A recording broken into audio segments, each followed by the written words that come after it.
শাইতানির রাজিম। বিসমিল্লাহির রহমানির রহিম।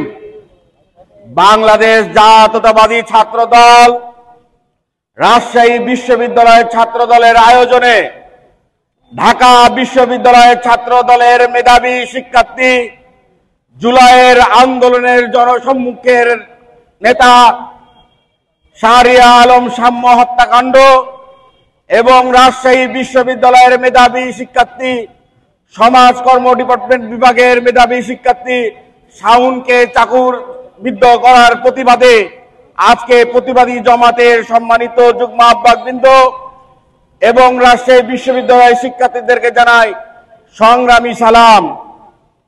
সংগ্রামী নেতৃবৃন্দ, বাংলাদেশের আকাশে ষড়যন্ত্রের মেঘ জমে উঠেছে। রাজশাহী বিশ্ববিদ্যালয়ের শিক্ষার্থী সহ সারা বাংলাদেশের শিক্ষার্থীকে এই ষড়যন্ত্রের মেঘকে প্রভাবিত করে বাংলাদেশে আলোকিত আকাশ সৃষ্টি করতে হবে।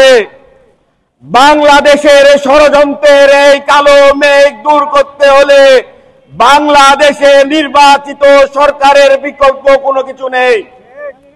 আজকে বাংলাদেশে নির্বাচনকে বিলম্বিত করার জন্য পতিত পলাতক বাংলাদেশ থেকে খুনি স্বৈরাচার হাসিনার টাকা খেয়ে এই ইউনূস সরকারের উপদেষ্টা মণ্ডলী এবং তথাকথিত কিছু দোসরেরা বাংলাদেশে ষড়যন্ত্রে লিপ্ত হয়েছে।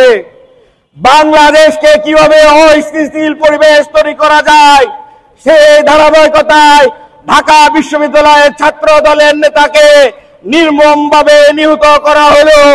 তার আন্দোলনে আমরা যখন চলমান ছিলাম, গতকালকে রাজশাহী বিশ্ববিদ্যালয়ে 8 জনকে ছুরিকাহত করা হলো, অথচ রাজশাহী বিশ্ববিদ্যালয় প্রশাসন নীরব।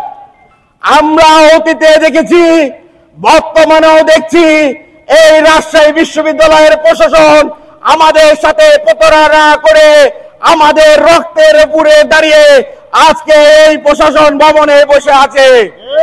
আজকে রাজশাহী বিশ্ববিদ্যালয়ের শিক্ষার্থীরা প্রশ্ন তুলেছে যে এই ভিসি শুধুমাত্র শিক্ষক নিয়োগ আর কিছু গুপ্ত সংগঠনের নেতৃবৃন্দকে সুবিধা দেওয়ার জন্য তিনি ভিসি নিয়োগপ্রাপ্ত হয়েছেন।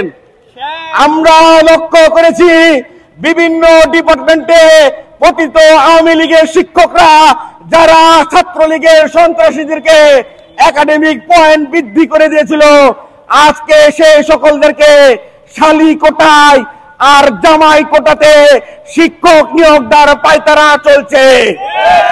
বিশ্ববিদ্যালয় প্রশাসনকে বলতে চাই, এসির বাতাস বন্ধ করুন। আজকে হলে হলে শিক্ষার্থীরা আতঙ্কগ্রস্ত হয়ে আছে। কখন জানি গুপ্ত বাহিনীরা তাদের রক কেটে ফেলে দেয়, কখন জানি গুপ্ত বাহিনীরা তাদেরকে পিটিয়ে আহত করে দেয়। বিশ্ববিদ্যালয়ের প্রশাসন নীরব।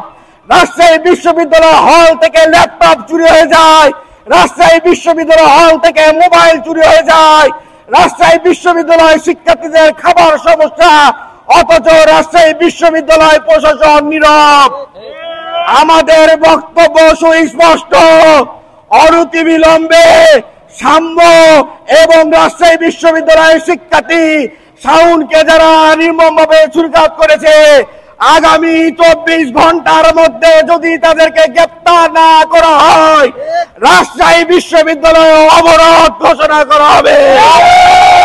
সংগ্রামী নেতৃবৃন্দ, জনগণের স্বার্থে, শিক্ষার্থীদের স্বার্থে, ঝড় হোক, বৃষ্টি হোক আর কালো মেঘ হোক, বাংলাদেশে যে কোনো ষড়যন্ত্র হোক, রাজশাহী বিশ্ববিদ্যালয়ের ছাত্রদল সকল ষড়যন্ত্র প্রতিরোধ করতে বদ্ধপরিকর রয়েছে।